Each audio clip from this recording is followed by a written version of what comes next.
My objective, recording gone.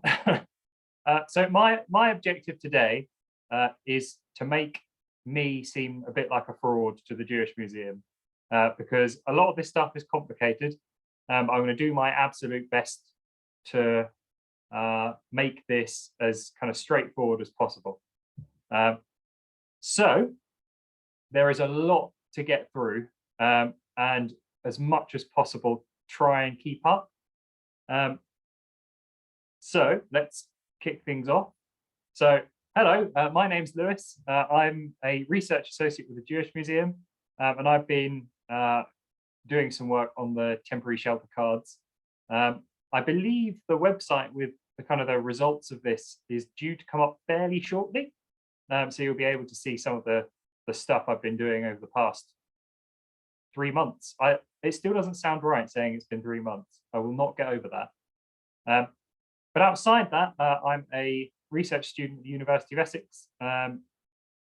I look at the British Overseas Airways Corporation and how it as a nationalised industry kind of took over Britain's post-war, kind of envisioned a post-war Britain.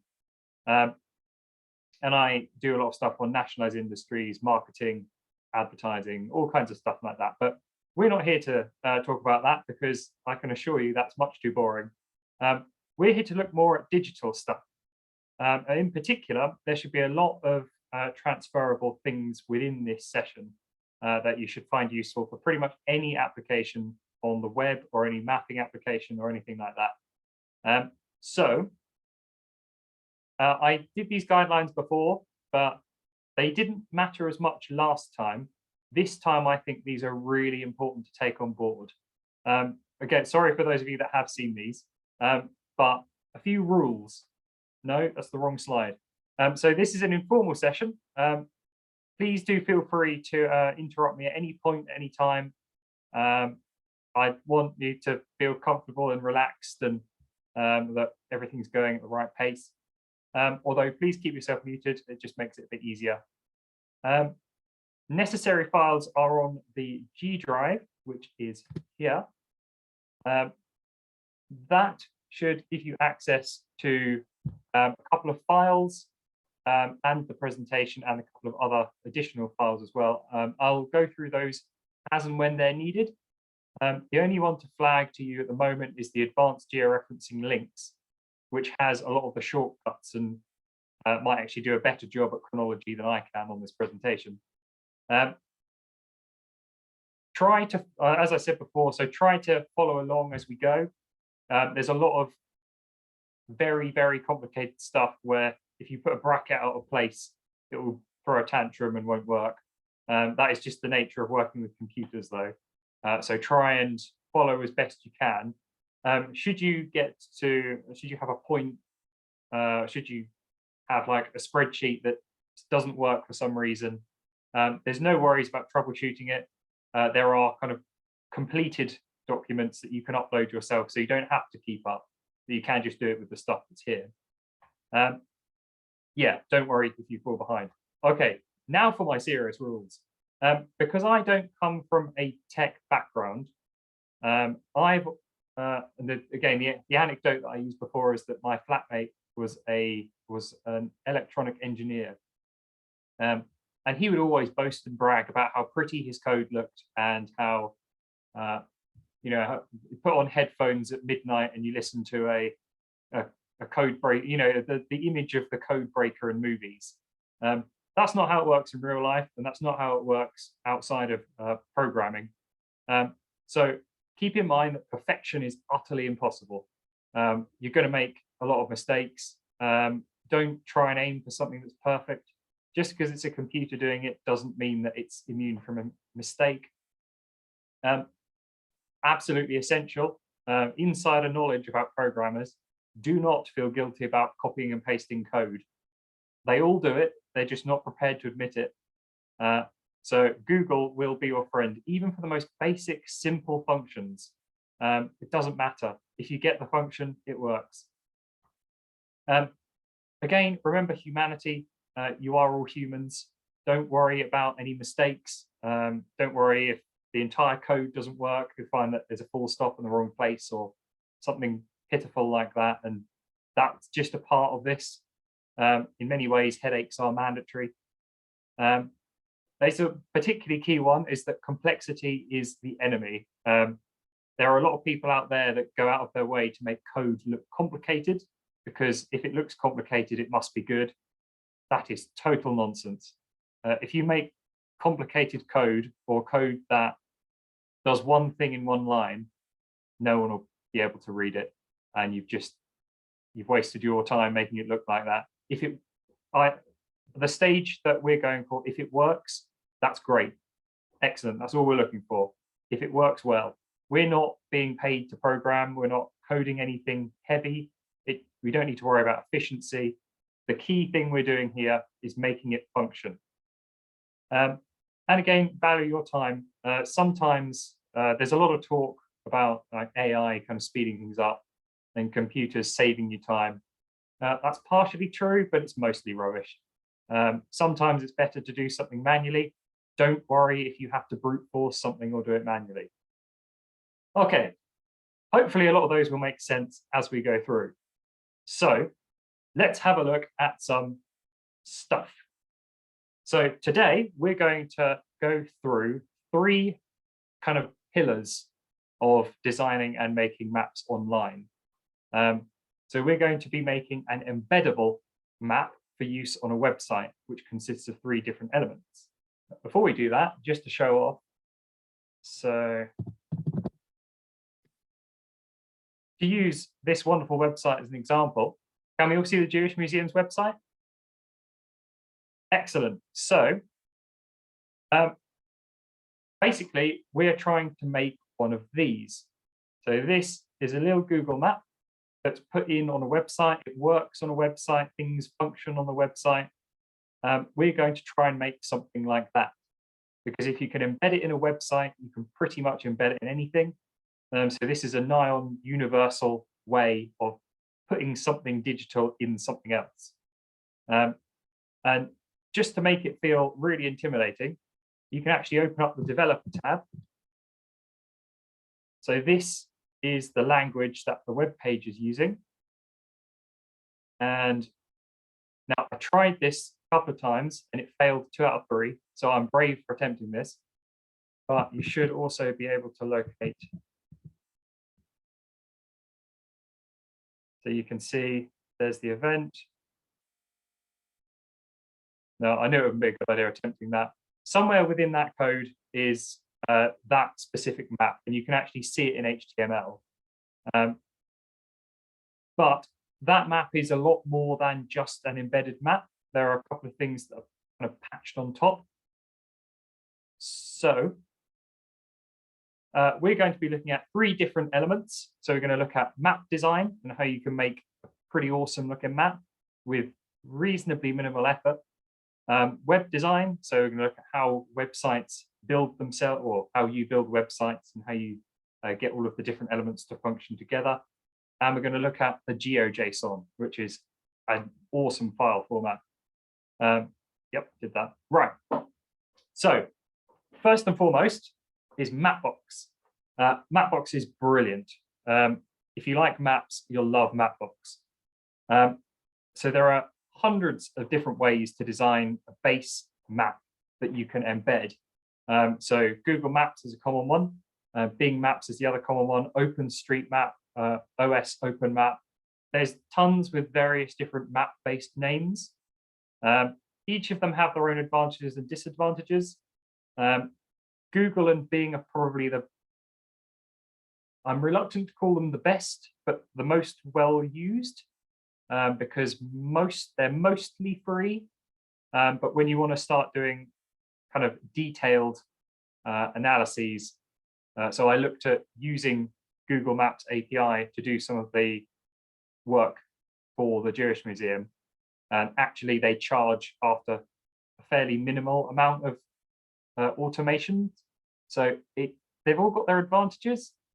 Mapbox is one of the best because it combines a pretty cool looking map that you can completely design from scratch and add things to. And whilst it's not technically, it is free, it's not technically, it's within some limitations. So it's absolutely free to sign up, which we'll do in a second. It's extremely powerful, and you'll see what I mean when we go into it. It's got an absolutely phenomenal community behind it. It's relatively straightforward, and it's not Google, which is becoming a pretty good selling point these days. And the cons are that it's technically not free. I think the limitation is, I've got it up here, the limitation is 50,000 free loads. And if any of you design a map that gets 50,000 loads in a month, then you probably should be paying for your map. Otherwise, that's enough of me talking. So what we need to do first of all, so if we go to mapbox.com and come to this page, I'll kind of slowly go through this, although I appreciate there may be some elements that you need to sign up for, and that might slow things down a bit. So you should be able to create an account with the area here, where it's, well, it says go to account for me, but tell you what, I wonder if I can.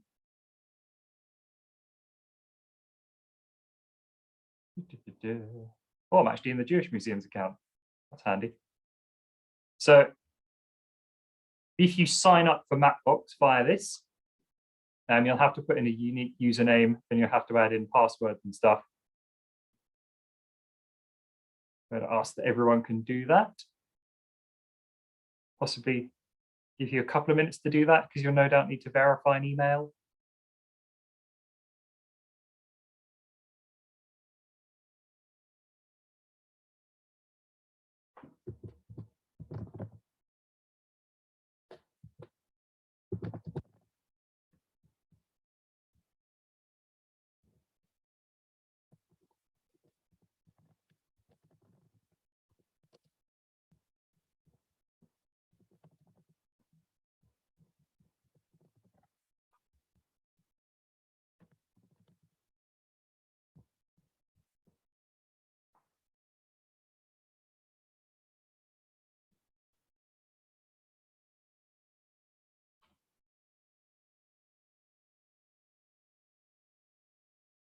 And as soon as someone jumps and says they've got everything set up, just let me know, and then I can move on.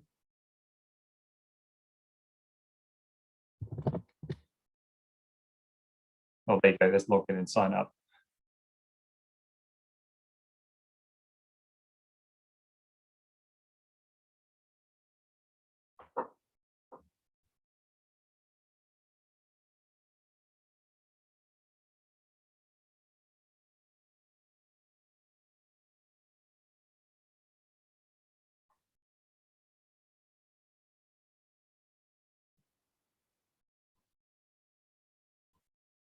Everyone looks like they're working intently. Fantastic. So someone's done. Excellent.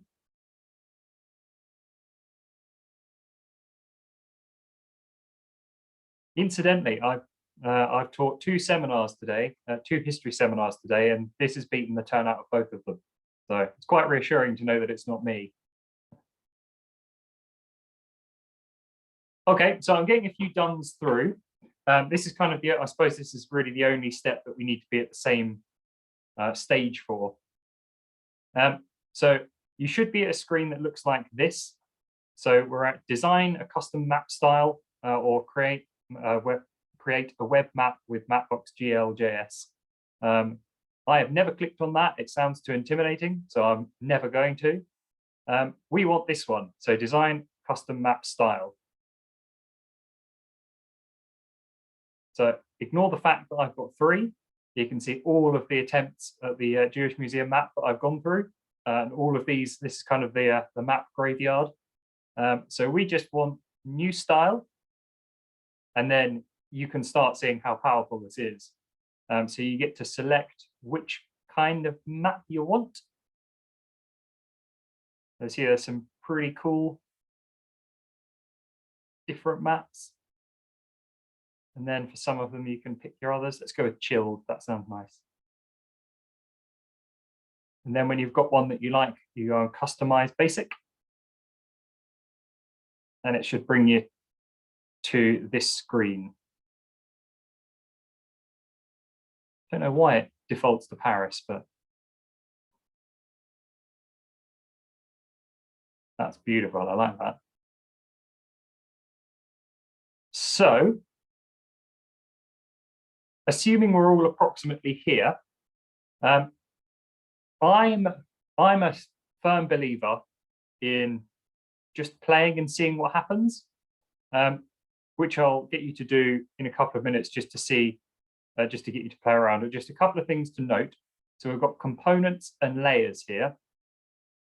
So on components, this is kind of all of the major bits and pieces on that map, for which you can see. And layers are kind of components in a lot more depth.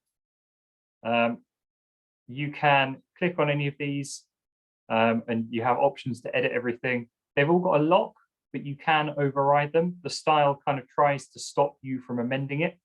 But when you start getting really comfortable, you can just ignore that, override everything, and design it yourself. There is a lot here. There's an extraordinary amount here. The only other thing to note is that some of these layers can be reordered. Irritatingly, none of these can. I wonder if we can do it on those ones. No, so these are the default layers. But this is the layer in which they are being displayed. So on the top layer is administrative boundaries. So that's fairly clear. You can see those boundaries, but you can see they're at the bottom. So these administrative boundaries, so let's look at Luxembourg. You can see the word Luxembourg is over the boundary. So the boundary is at the absolute bottom. So everything else will go on top. And that's exactly what this section here means. The same with layers. So all of this, it's done in this order. In order to tell which things are, in order to tell what kind of things are, if you just click on anything, it will try and guess what element you clicked on. So land is that bright blue. So if I click on land, again, it's locked it, so let's override it. And you can change the color of the land. Except I've made that look significantly more horrid. So we can revert that. Or maybe it thought we meant France. So we can go on country label. We can change the color of it. We can change the opacity. We can change its position, its placement. We can give it specific icons, although that tends to be a little bit awkward. So, yep, Jersey's got a Ferris wheel on it now, and I don't know why. But I think I'll just leave you to have a play around with some of these features, because there's so much depth here that you can just waste hours trying to get things together. And like me, you'll have a play around and think, this is awesome. I'm going to design it all from scratch. And you'll create an absolute abomination. Some of the maps that, I mean, I'm ashamed of the blood red map that I sent Adam a while ago. It's just terrible looking at it.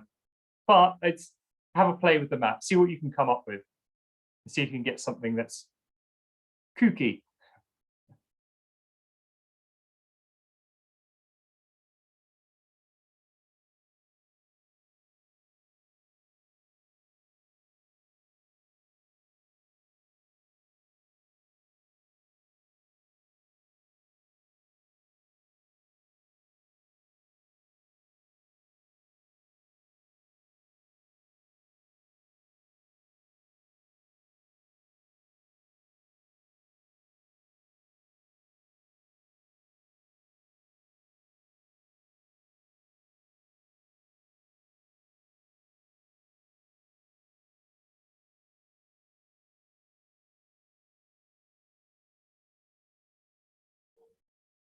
There we go, just going through the map graveyard. This is one I didn't show to the Jewish Museum team. I don't know why I thought this looked good. It is utterly atrocious. There's a reason why I'm not a professional map designer. Incidentally, if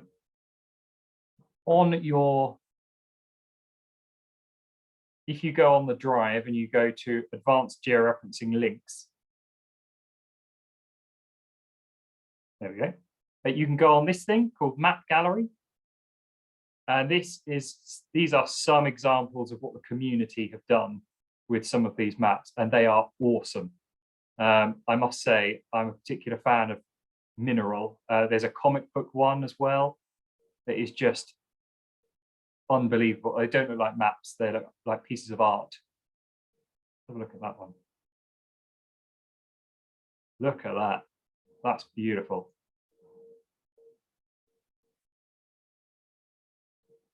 It sounds like something's taking off outside. Yes, that doesn't look like a map. That's a poster.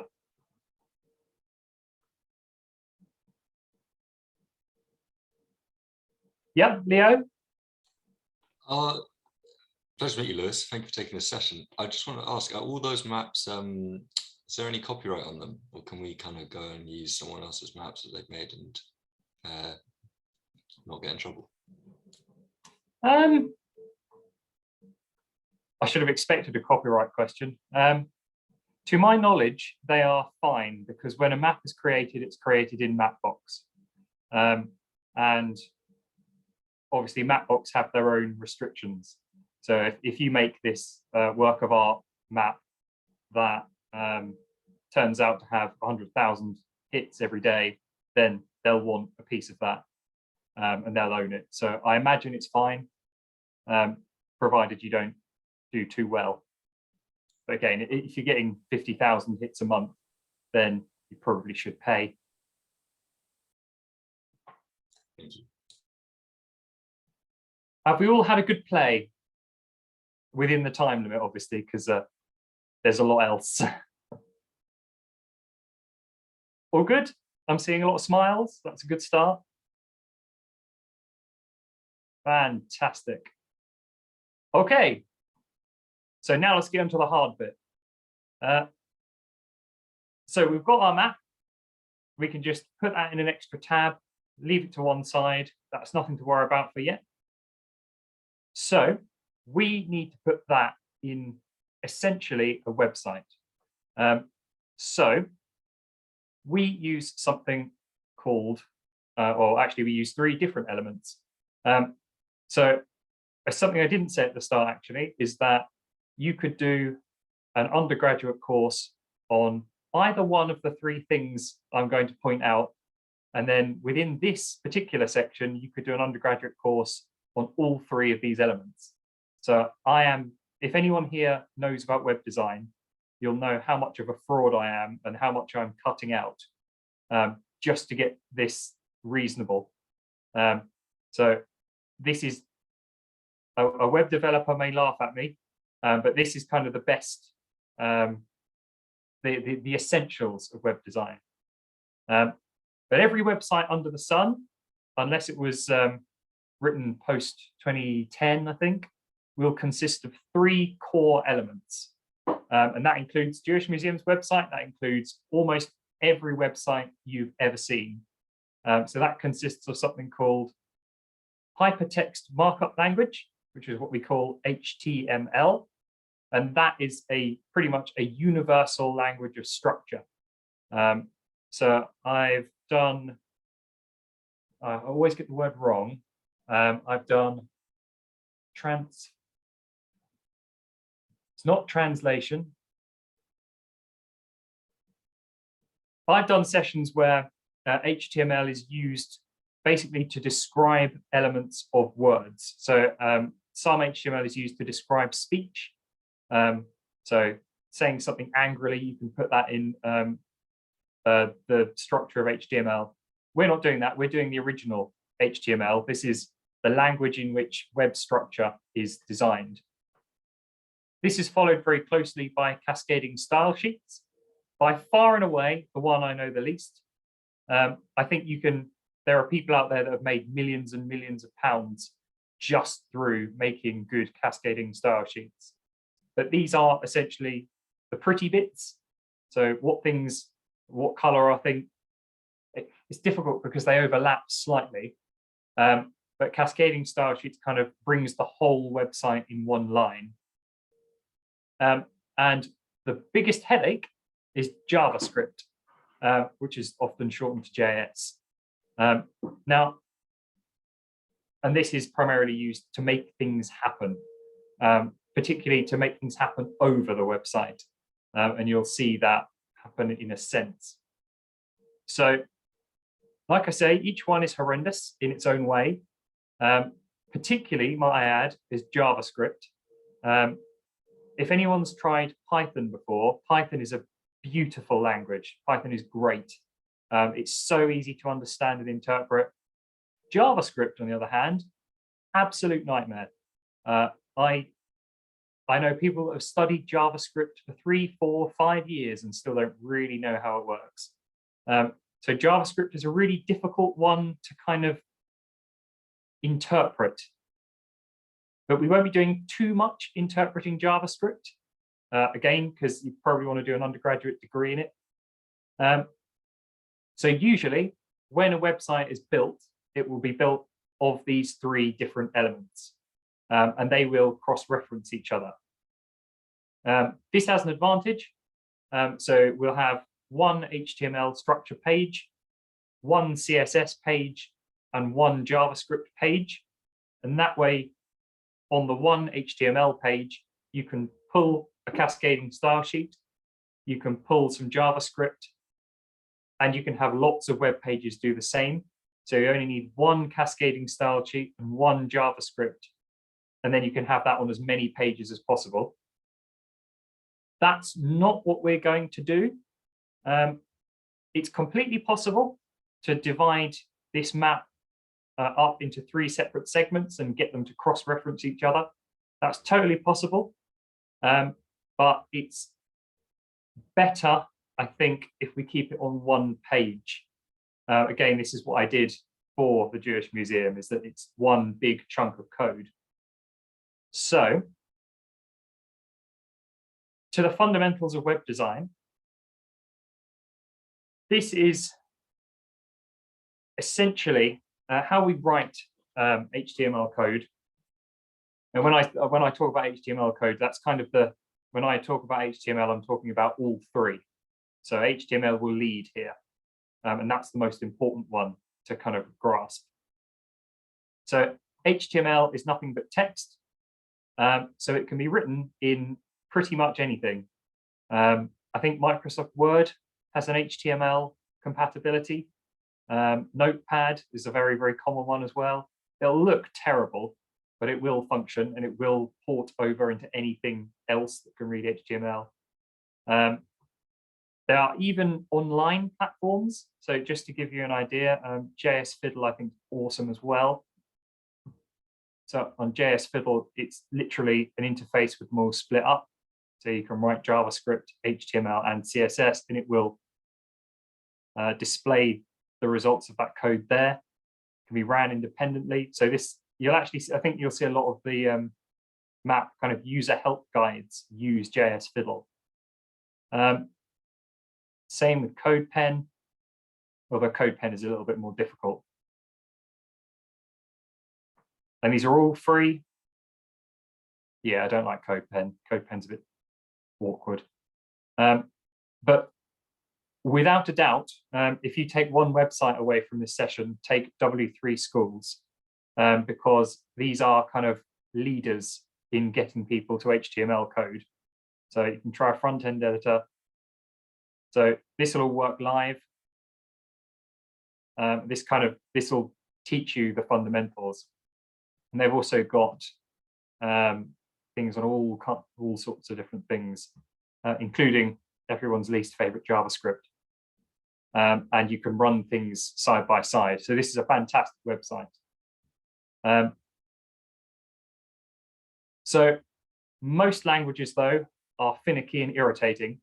So we use some decent software, something that's designed and tailored and built to make HTML programming less of a headache. And that is brackets. So this is awesome. Brackets it was recommended to me about 5 years ago, and it has only gotten better. This interface is essentially everything you'll need for HTML code. And I think I had a play with it yesterday and it didn't work, but I think it can do other languages. But it's designed for HTML. It's completely free and it's from Adobe. And Adobe is usually a good sign. They're pretty good with all of their software. It's usually pretty solid. I don't think it's very big either, and it's not too complicated. So, does everyone have brackets installed and ready to go? That's a lot of thumbs up. If you don't, I would prioritize that. I'll deliberately go a bit slower here. Yes, all right. So, has it picked the, it has, it's picked the Jewish Museum map to load for some reason. Okay, so when you open up brackets, you should be presented by what is essentially a blank screen. There's no way I can go back to that. That's really annoying. Yeah, so you should be presented with a blank screen, and that's good. Brackets will always load the previous project you've had open, and you'll find that really useful if you're working on something repeatedly. You'll also find it incredibly aggravating if you want to switch between projects. So working in web is a bit different to working in anything else.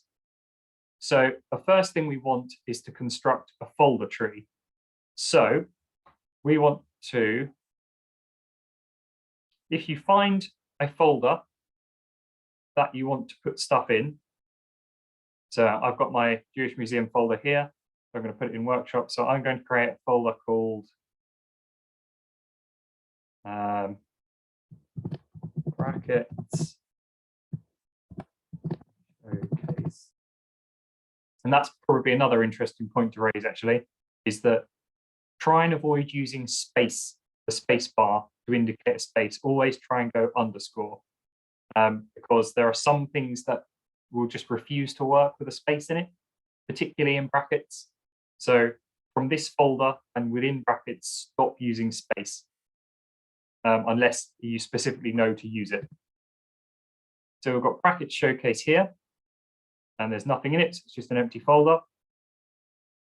So we want to go File, New. No, we don't. We want to go File, Open Folder, and that will ask us to find which folder we want. So I'm on bracket showcase here, and then select that folder.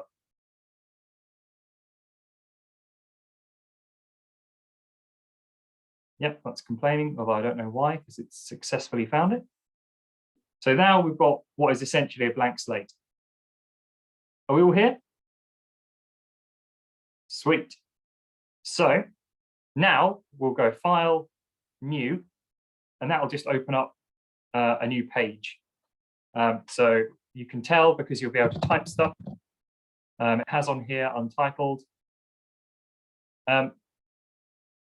We want to save this now because this is just, you can see here, down here, it says just text.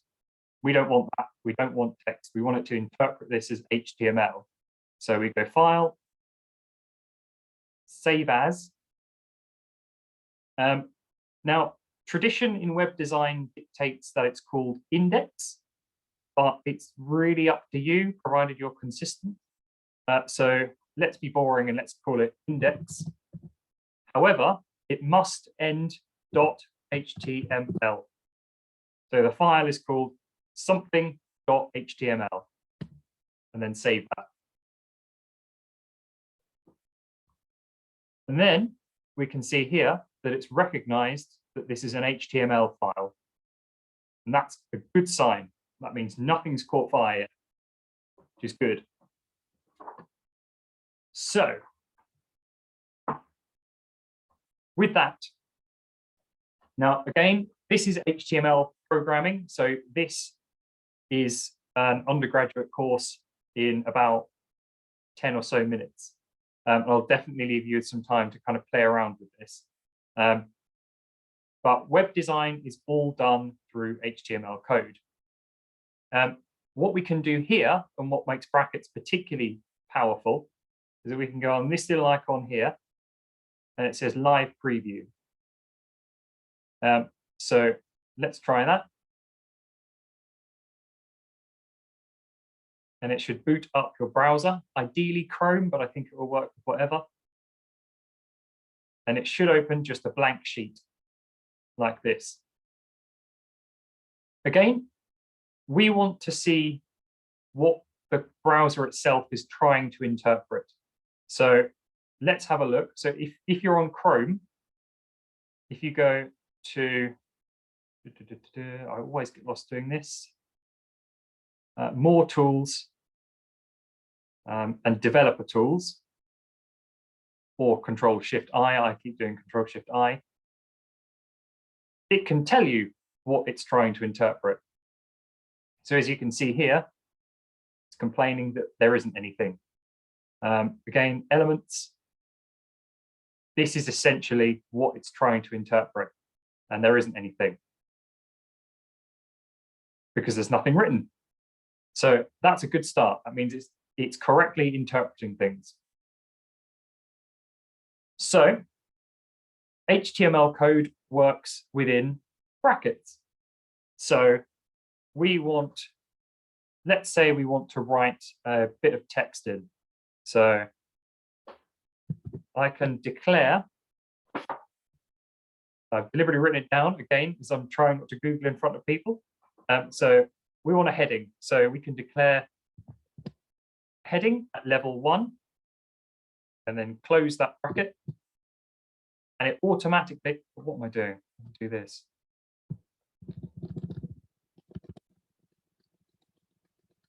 There we go, that should make life easier. So H1 is a specific tag, and that refers to heading level 1. So we can type, welcome to,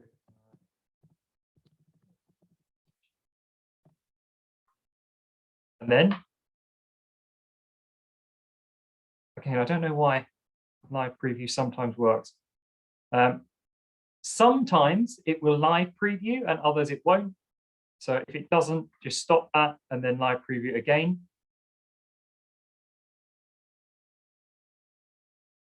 You can see it's interpreting a heading with welcome to my web page. We can declare many different layers of heading. Ooh.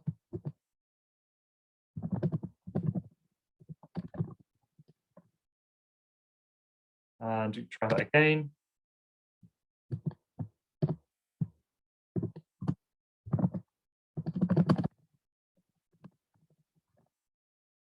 And then a live preview of that. So you can see that these are all a special heading character. And you can keep doing that, I think, down to level 6 or 8. But again, it's unlikely that you'll get that far. Again, I do part-time work in a communications team, and the amount of times I have been told off for not putting headers in the right order. So you can go heading 1, heading 2, heading 3, heading 2, heading 3, but you cannot go out of that order. So you can't go heading 1, heading 3, but it's perfectly okay to go heading 1, heading 2, heading 3. But again, it's your website, you decide. The other useful thing to declare is a paragraph, which is just P. And that's another special kind.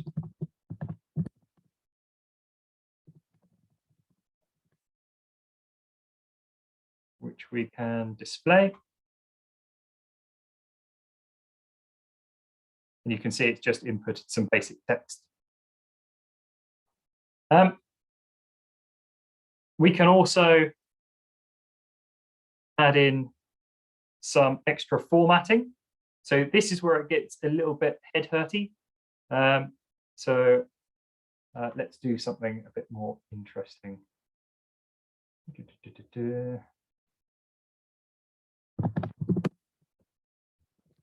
Search for that. Just take something from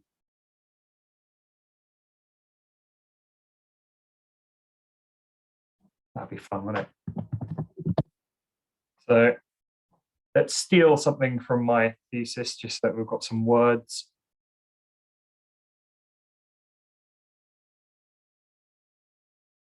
So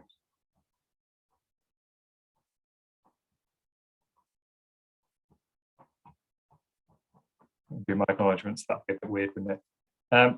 So let's go for the first paragraph, just so we've got something to play with. So we can pop that in here. It'll remove all of the formatting because it only accepts text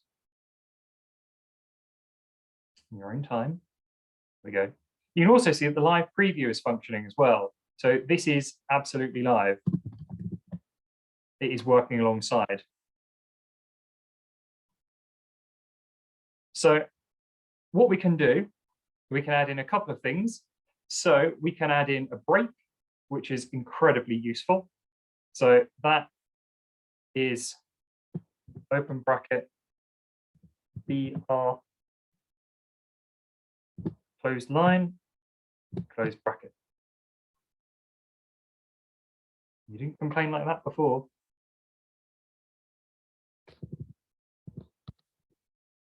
And then try that.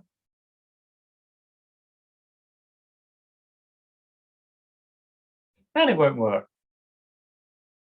Never trust code. I think it might just be that.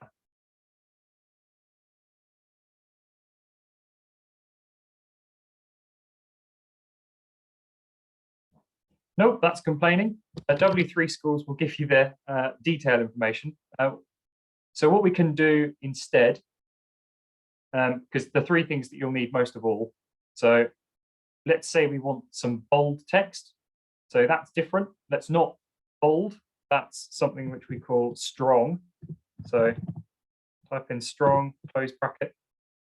You see that it's opened it and shut it. So we can move some text in. Put it there. So you see it's put that in bold. Or we can declare some italic text. Same process. Add some text in.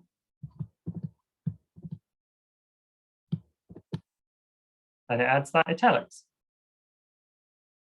Or we can add in, there's the other incredibly useful couple of things to do. We can add in a hyperlink. So let's do that. But this needs to be done within the paragraph. So let's say we call that a variable called A. And then we declare that we want some kind of link. So that's called href. And then we make that equal to web link. So let's find something like, yep, that'll do. We can put in our web link there. Close that. So now everything here will be hyperlinked. So let's put in some text.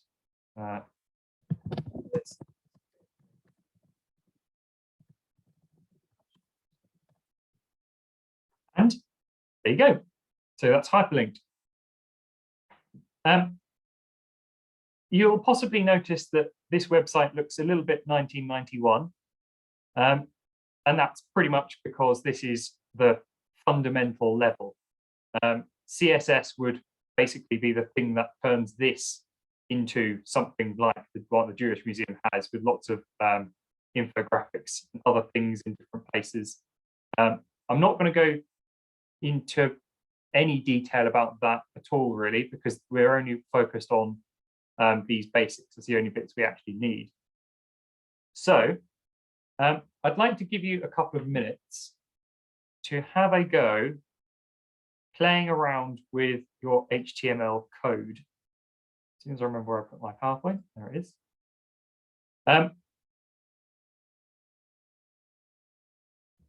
No, that probably make more sense. Yeah, before we do that, in order to design any web page, it needs to go in a certain structure. So every single web page under the sun is designed like this, and there are several hilarious different versions of designing someone, of kind of like laying out a web page that use someone's head and body, as you no doubt imagine. So you can see here that every HTML page starts and ends with an HTML tag, and that just lets the computer know this is my HTML code. You should interpret this as HTML code. Within that, you need a header and a body. So the head contains metadata. So for instance, in Chrome, the head is the information up here. So the tab name and the web address as well. And there's a couple other bits. And the body is everything in the actual page itself. And there's only ever one head and there's only ever one body. And that's going to be important, especially when we start copying and pasting stuff. So, assuming this won't crash, let's give it a go. So here are all the kinds of different tags you can use. So let's start from scratch. So we need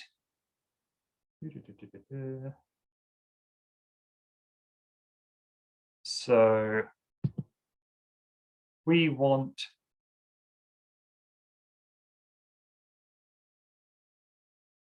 sneak preview. I shouldn't have done that.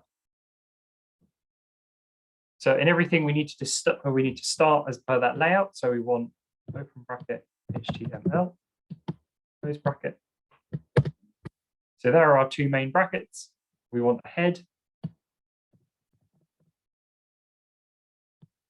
close bracket, and we want title bracket,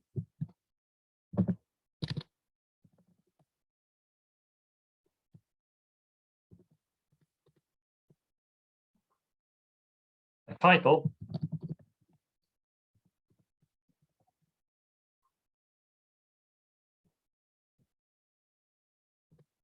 and that's our head. Under that, we want a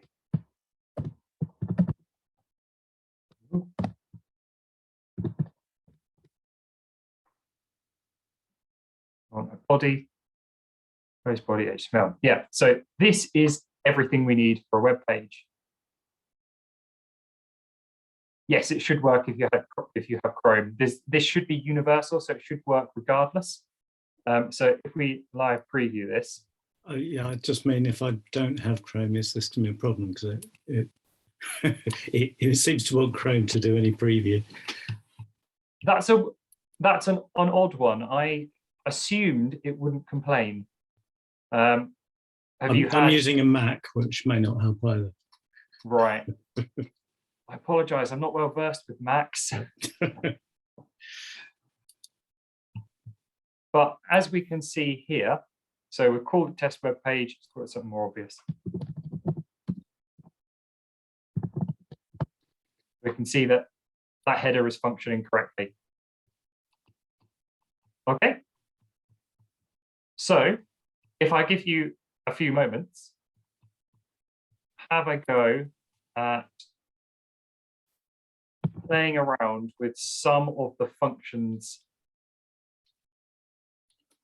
Ooh, where's my, oh no, there it is. In that site. So there's lots of different things. It's just, I think primarily the thing here is getting out of the habit of thinking of, because I'm sure most of us use Word for most of our kind of like text processing, but computers don't like Word as a layout. HTML is more, how do you describe something to a computer in a computer language? So it's just trying to understand how to lay out certain elements. So for instance, things like bringing images is slightly different. Defining hyperlinks is slightly different. Just have a play, see what you can kind of pull together with some of those elements. And I'll be on hand if anyone needs anything.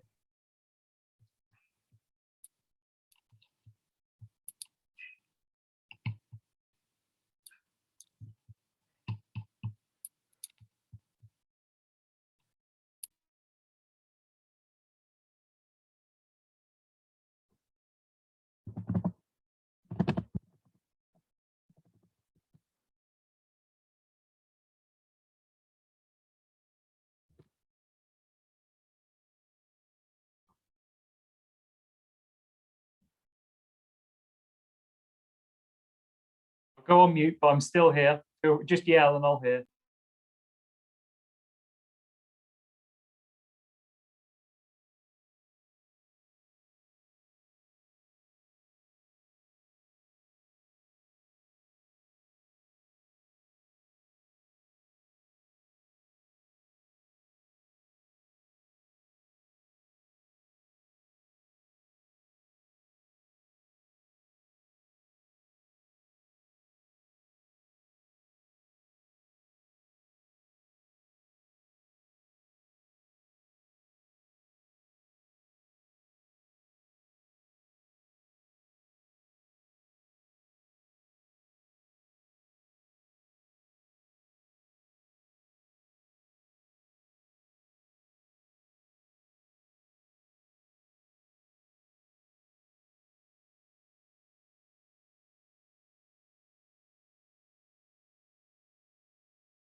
I suppose that's perhaps something that's worth pointing out. So first of all, W3 schools go through everything piece by piece. So they'll tell you how to set up a web page, and then they'll add another element slowly on. So how to add paragraphs, breaks, and then how to add things like websites and images. One thing that I didn't mention, but I probably should have mentioned, is the idea of file paths. So there's two different ways that you can reference a file in HTML. So you can do that, what we call an absolute file path. So for instance, this is an absolute file path. Oh, let's not use my thesis. So this would be an absolute file path here. So it's directly pulling it from the location on my computer. But actually, that's quite awkward and quite difficult to work with. So what we can do is with brackets, well, in fact, in all HTML applications, we can use something called relative file paths. So because brackets knows we're in this file, we can actually add files here. So if we, let's download something from the Jewish Museum.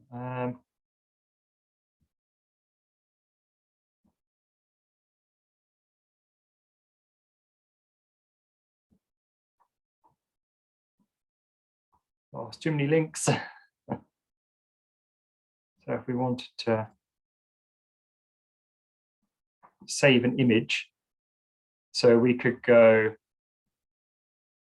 so we can save that in our brackets. That's a terrible file name. I don't know why I called it that.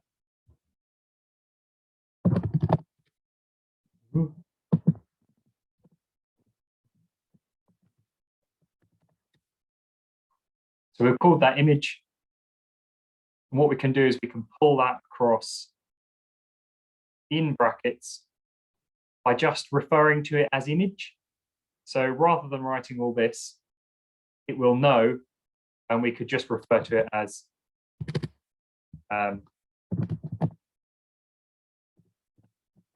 obviously we need to tell it to do something with that image, but that is so much easier. So everything you want to use for a particular web page, keep in the same folder as your brackets pages. And then that way, if you need to send the web page on, you can send them the whole folder. And that way you won't need to change any code. So I am conscious that I have explained an extraordinarily complicated topic in a very little time. Are we all relatively okay with how that's gone? Shall we add another layer? So let's go back to a blank sheet. Let's merge our two separate elements. Again, this is where it is crucial to to know that taking stuff from the internet is okay, and in fact quite useful. So the Mapbox community are fantastic, and they have actually showed you how to pull the web page over. So again, this display a map on a web page is available on the links on the drive or here. So they've actually given you the code, but you can see what it's doing. So it's putting it between two HTML tags. There's a body tag and there's a head tag. So some of this is kind of standard form for a lot of websites, and I've deliberately not gone into it because it's not wholly relevant. So let's try this. So let's take all of this. So we can just click the copy here. Then take this into our code. Now, this will, broadly speaking, work. In fact, I'll tell you what, let's learn by doing. So we can see, beautiful, it functions. But that's not our map. That's someone else's quite boring map, actually. So let's close that. There are a couple of things to amend here. So if you look here, so the meta tag, the link tag, and the script tag that are along here, they are kind of the standard scripts that Mapbox is using to display that map on a web page. So we don't need to amend any of those. What we need to worry about, possibly the title, in case you want to change the title of the tab, but that's not wholly relevant at the moment. This is what matters to us, the access token and the style. So in order to find that, go back to your Mapbox. I am lost in my tabs. Where am I looking?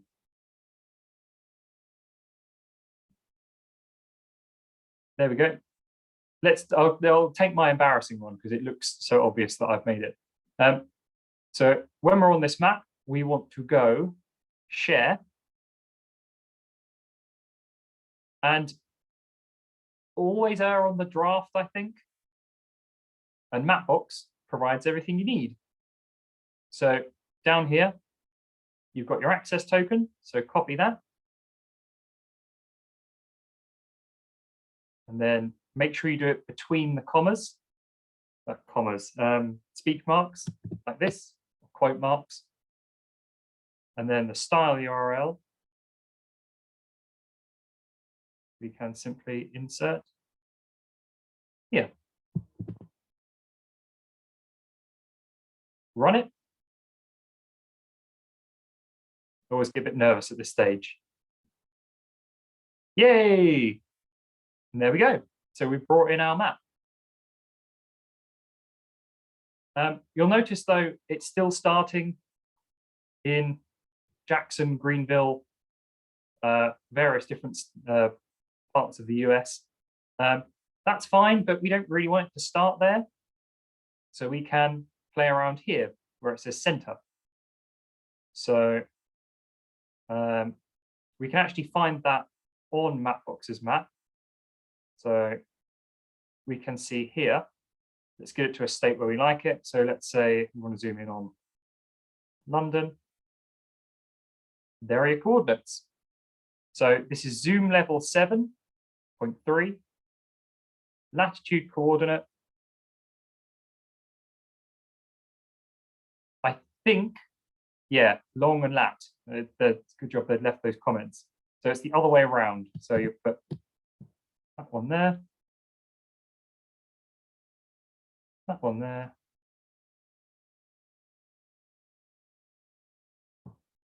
And let's call it zoom level 7. And yay! There you go. You've loaded in a map and you've kind of defined where it should go. Okay, are we all there?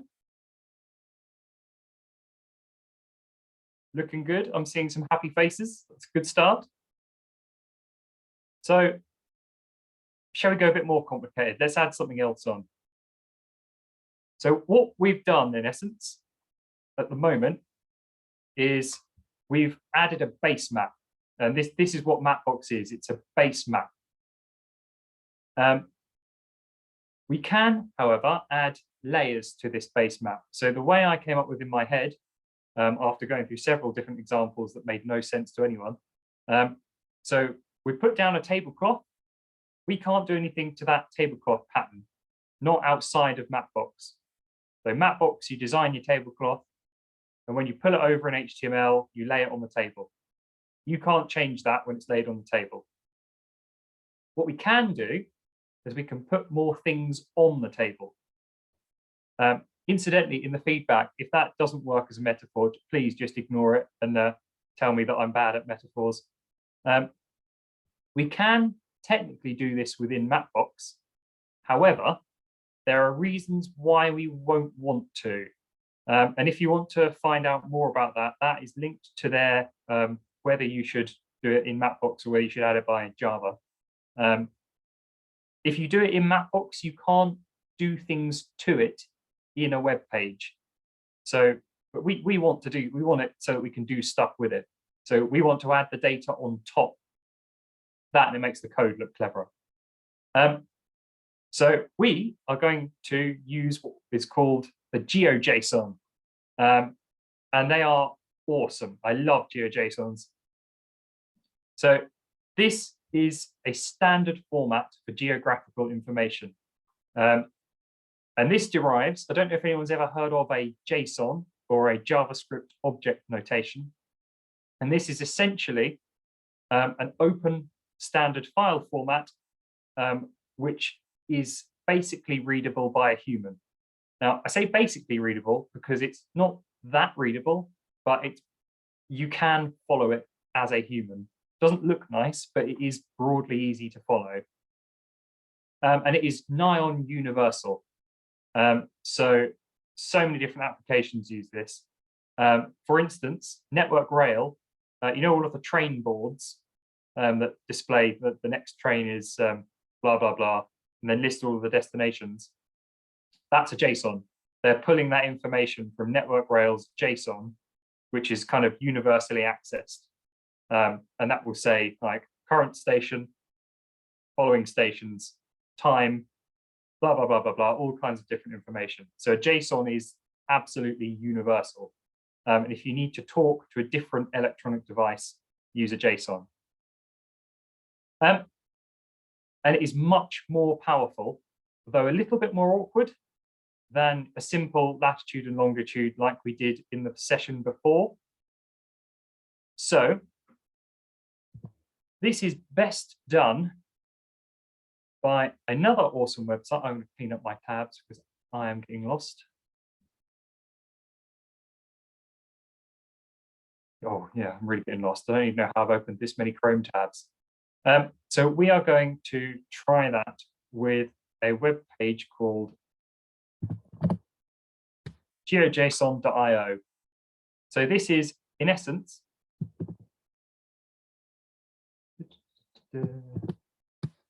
so this is essentially what I call a bug fixer for GeoJSONs. So we can essentially enter our own GeoJSON here and it will display the data. Before though, what we'll do, I have no idea why the Wikipedia page is better than their official page, but it is. So GeoJSONs are made up of certain types of layout.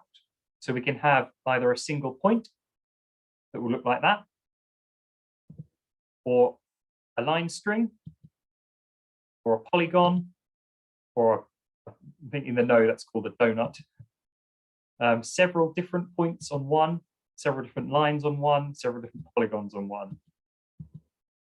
So the code is here. So that includes both brackets. Now, we could manually enter this. If you really want a headache, you can manually enter it. Or what GeoJSON allows us to do, we can draw our lines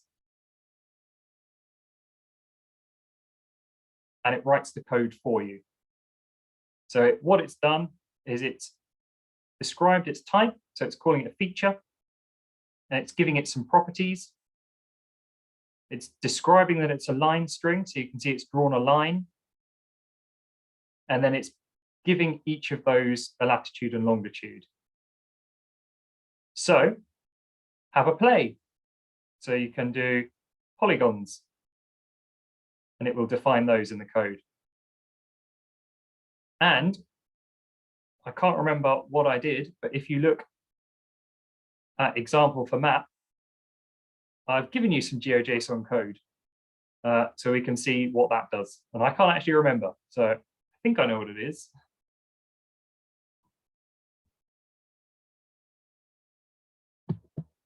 I did send the link to geojson.io, didn't I? Yes, but I didn't send the Wikipedia link. That'd be useful.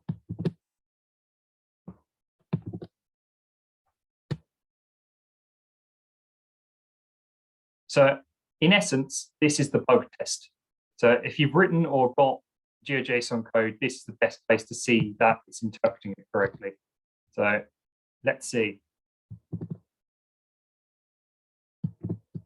Yeah.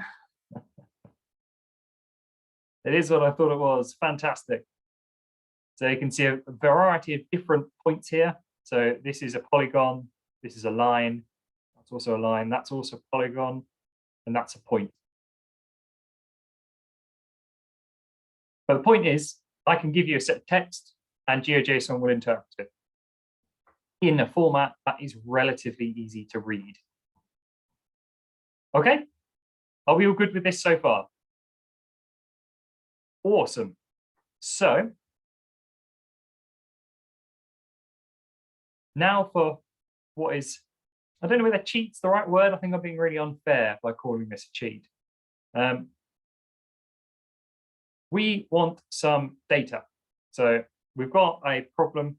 We've got all of these lists of locations in the temporary shelter. So if we go onto the G drive, and we have a look at, it's probably worth downloading actually, the dummy spreadsheet. So this is number 1 dummy spreadsheet.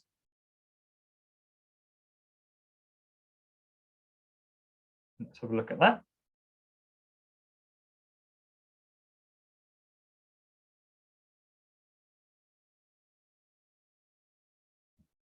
So this is our spreadsheet from the last session, with one slight difference that we will encounter as time goes by. So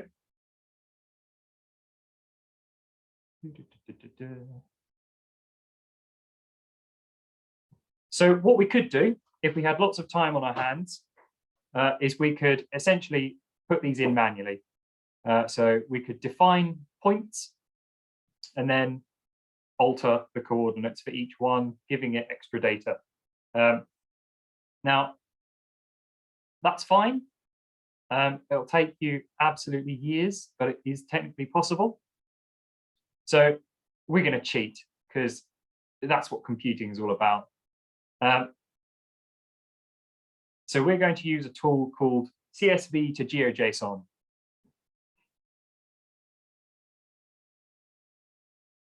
Which looks like this. There are loads that do it, but this one is, I tend to find, is the best one. So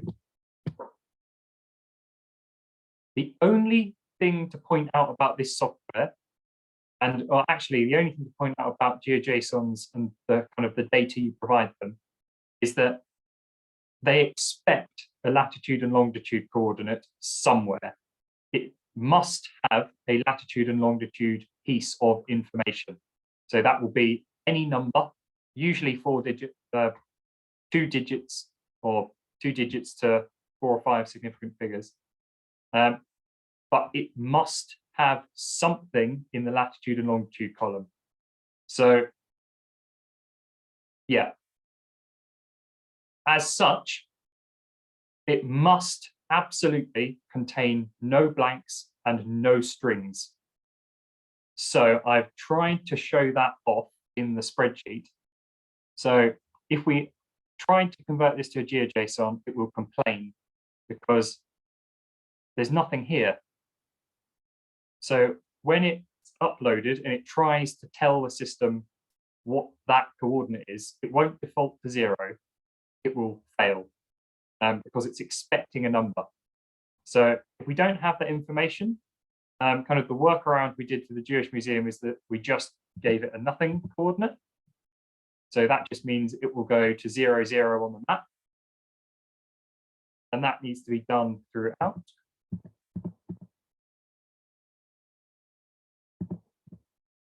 And this is where you'll start encountering the headaches, because you'll scroll through and you'll miss one and it will complain and you don't know why. I can't tell you the hours I've wasted trying to get GeoJSON to try and understand, and it won't. It's because I've missed a digit. I think it will auto convert numbers, but if there's like a letter in this column or any kind of thing that isn't a number, it will also complain and it will fail. So make sure this is completely clear. And it's got numbers in each of the columns.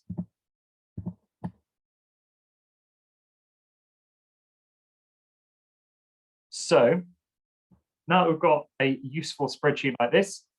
It doesn't like Excel. It absolutely despises Excel because Excel is an overly complicated way of displaying data. So we need to call it something else. So if we go to save that, go to save as, and we want to save this as a CSV.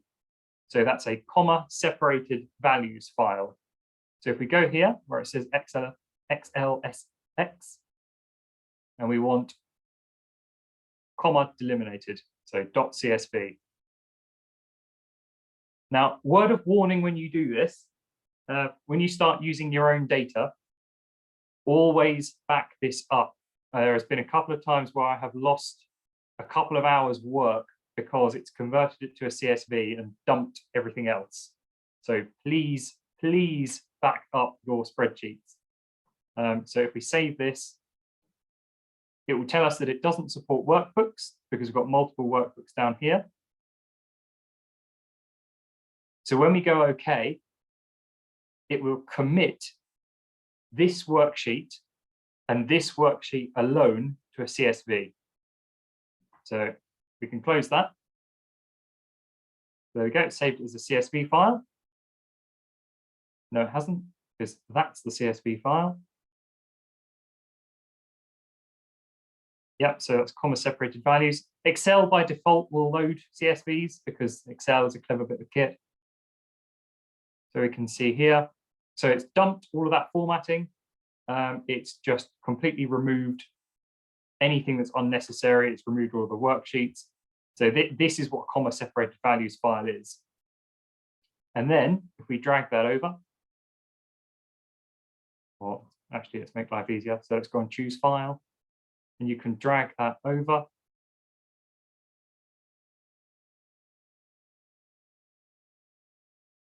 No, you can't. It's going to complain.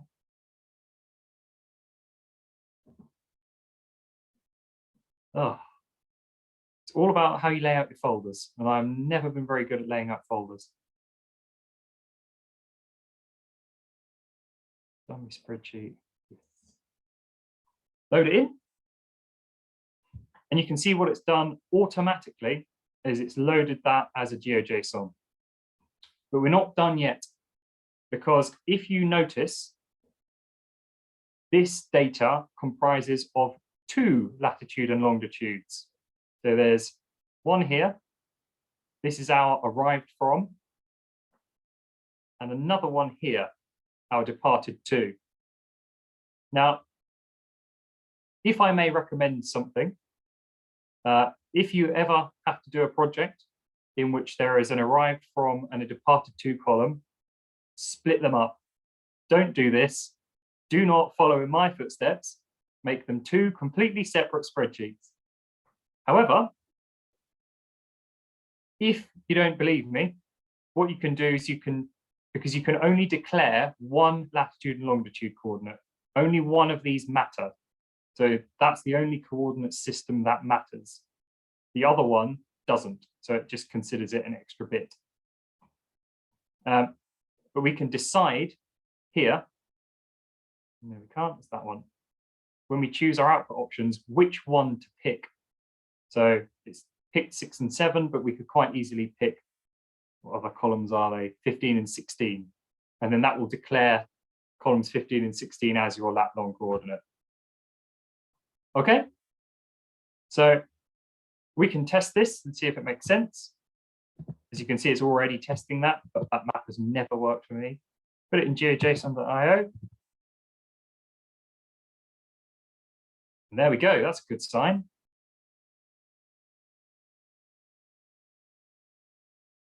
So it's got all of the data in it as well. It's followed all of that through. So we can download this. I won't because I've got one prepped already. So now, last thing to do is to bring that into our original map here. So in order to do that,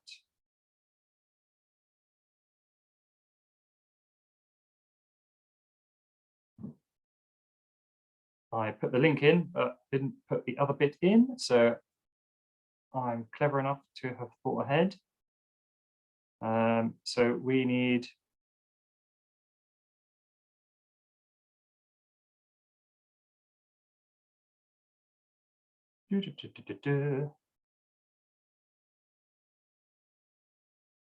there we go.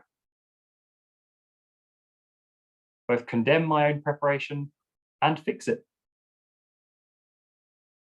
So Mapbox community, like ever, is awesome. They've already done this for us, essentially. You can see nice little circles. That'll do us. That's fine. So we've already done a lot of this. So up to here. So we want to load the map and add in a GeoJSON file. So this is done in a couple of ways. This is horrendously irritating, but this is how Mapbox likes to interpret it. The data needs to be brought in and then separately needs to be applied to the map. So we do that by adding it as a source and then adding it as a layer. So let's steal that code because that code's brilliant.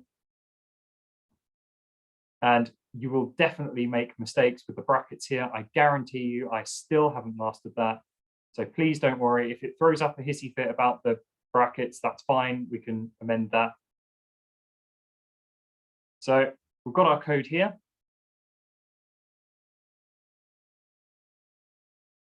The best part, though, is that brackets will tell you where the start and end brackets actually are. So we want, and you can kind of do this by guesswork. So it needs to be within the script, outside of the Mapbox access token. So after this, paste it in. It doesn't tab it over, but it doesn't really matter. It will interpret all the same. We don't want to know about earthquakes. Earthquakes are boring. So let's import our data. So remember what I said earlier about an absolute file path and a relative file path. So let's say we've saved our GeoJSON in our bracket showcase folder, which I totally didn't just move over there. I'm also going to remove the spaces because that will no doubt complain. We're almost there. So we put that in there. Brackets recognizes that there's something useful. So we can click on that. And there's our GeoJSON file because it's nice and standard. There's nothing complicated. Go back. So now we can just reference that. So backwards, copy and paste the whole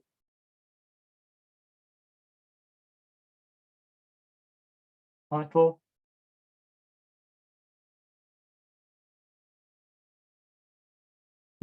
Over time, you'll kind of get used to the awkward little systems that make it difficult.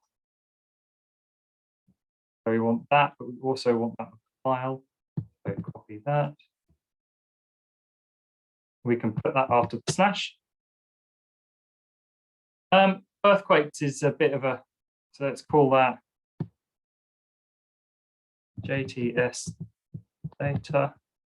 I'm terribly sorry, I'm just going to have to put on my charger, otherwise my laptop's going to shut down. If you're feeling confident, go ahead and push forward.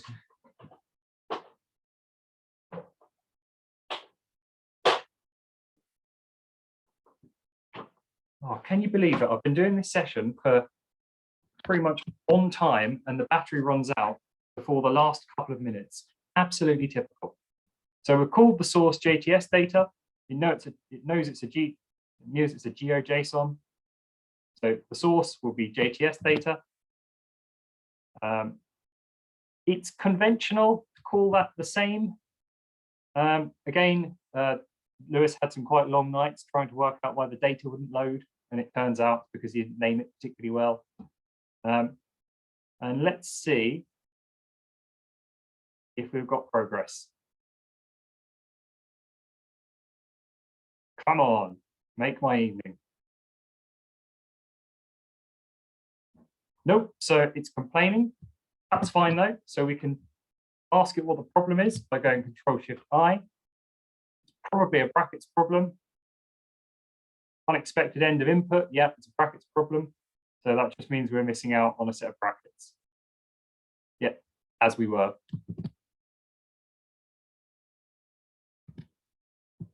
And then as if by magic,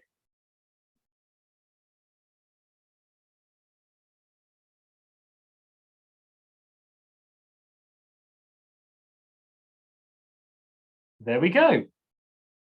So we have gone from,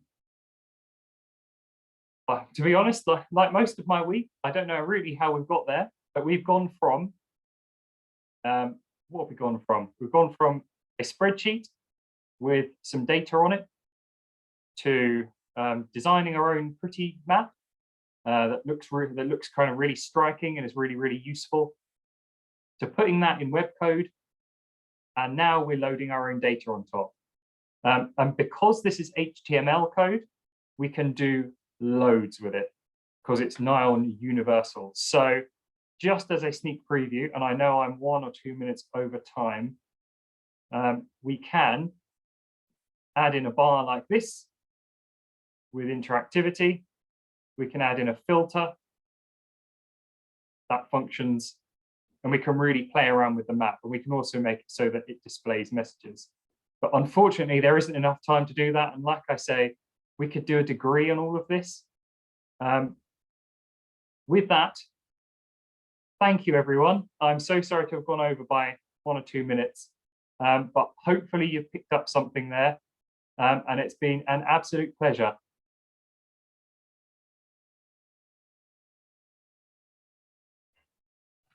I just wanted to say thanks to everybody. I did put a link in the chat for the evaluation, and it'd be great to hear what you learned so that we can do more of this.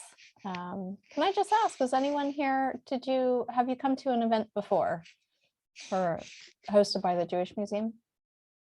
Yeah, okay, great. Good to know. So thanks for joining us tonight. Share your maps with us. So that was great. Just whilst everyone is here as well, thank you, Adam and Miranda. You've been absolutely phenomenal to work with, and I will absolutely miss working with both of you. We will too. So we've learned so much too. And just to reiterate that our website, the JTS Cards website, will be going live fairly shortly. So within, the next week. So that's another milestone. So keep an eye out for that. And like I said, do share your maps with us. And thank you so much, Lewis. And thanks everybody for joining us tonight. Thanks, everyone. Have a great evening. Bye-bye. Thanks, Lewis.